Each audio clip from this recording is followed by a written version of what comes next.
Bayangkan tuan-tuan yang mulia, Nabi SAW beritahu dan riwayat Imam Bukhari rahmatullahi alaih bahawa di akhirat nanti sebelum kiamat, apabila datang Dajjal, dan dia datang dengan segala kehebatan yang kita nampak, segala kehebatan, dengan tubuhnya yang besar. Dia dapat tangkap ikan-ikan di laut dengan tangan begitu saja, dan masaknya angkat dekat dengan matahari. Dan dia boleh hidupkan ibu kita, bapa kita.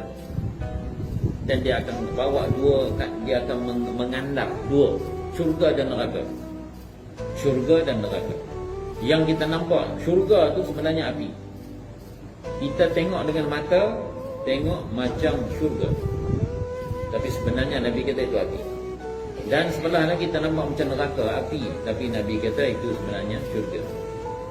Bayangkan, tuan-tuan yang mulia, jika kita tidak melatih diri kita untuk membenarkan sabdaan Nabi SAW, tidak melatih membenarkan perkataan Nabi SAW, dan kita tidak mendustakan musyahadah yang kita nampak dengan mata kepala kita, sepanjang hidup kita tidak mendustakan musyahadah dan membenarkan sabdaan Nabi SAW, tiba-tiba datang Dajjal dalam keadaan macam tu, bolehkah kita nak ingat bahawa yang kita nampak macam api itu adalah syurga, yang nampak macam syurga itu adalah neraka?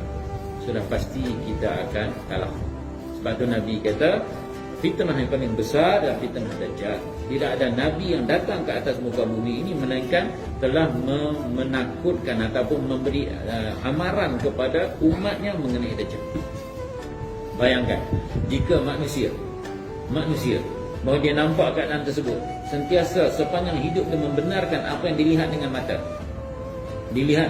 Dia membenarkan dan tidak belajar melatih untuk membenarkan sabdaan Nabi SAW, maka sudah tentu tiba-tiba dia tak boleh jadi macam tu.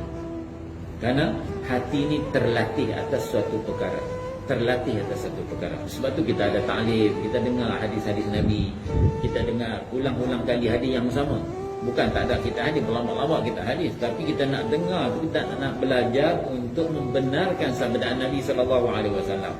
Nabi kata tu kita benarkan, walaupun kita nampak zahir bertentangan, kita benarkan perkataan Nabi SAW. Dan hadis yang sama kita baca kat rumah kita dengan anak-anak kita, dengan keluarga kita. Kita di masjid kita dengar sekali, di rumah kita dengar sekali, berulang-ulang kali, sehingga benar-benar apa yang dikhabarkan oleh baginda SAW itu datang sebagai satu keyakinan dalam hati. Ini sebagai satu bekalan kita. Kalau kita tak sempat jumpa, alhamdulillah, syukur. Tapi ditakdirkan kalau kita jumpa, maka kita telah ada satu persiapan. Yang baki kita serah pada Allah Subhanahu Wa Taala. Tetapi jika kita tidak usaha langsung untuk membina keyakinan dalam hati kita, kita dalam bahaya. Begitu juga ketika akhir, paling kurang ketika kita akhir nak mati, sakratul maut, juga syaitan akan datang. Bawa mak kita, bawa ayah kita, nak ikutlah agama Yahudi benar, ikutlah agama Nasrani benar. Bayangkan dalam kita kan an-nazar, yang seseorang tu begitu dahaga, kalau dituang 7, Nabi kata 7 laut, kalau bagi dia minum pun dia tak akan hilang dahaga dia. Dalam keadaan dahaga macam tu, tiba-tiba nampak mak dia kata Yahudi betul. Jadi bayangkan tuan-tuan. Jadi oleh sebab tu sangat penting kita usaha untuk memantapkan keyakinan kita, paling kurang bahawa ketika akhir kalam kita dapat ucap la ilaha illallah. Karena Nabi bersabda, maka akhiru kalamihi la ilaha illallah dakhalal jannah. Barang siapa yang akhir kalam dia dapat ucap la ilaha illallah, nescaya dia akan dimasukkan ke dalam syurga.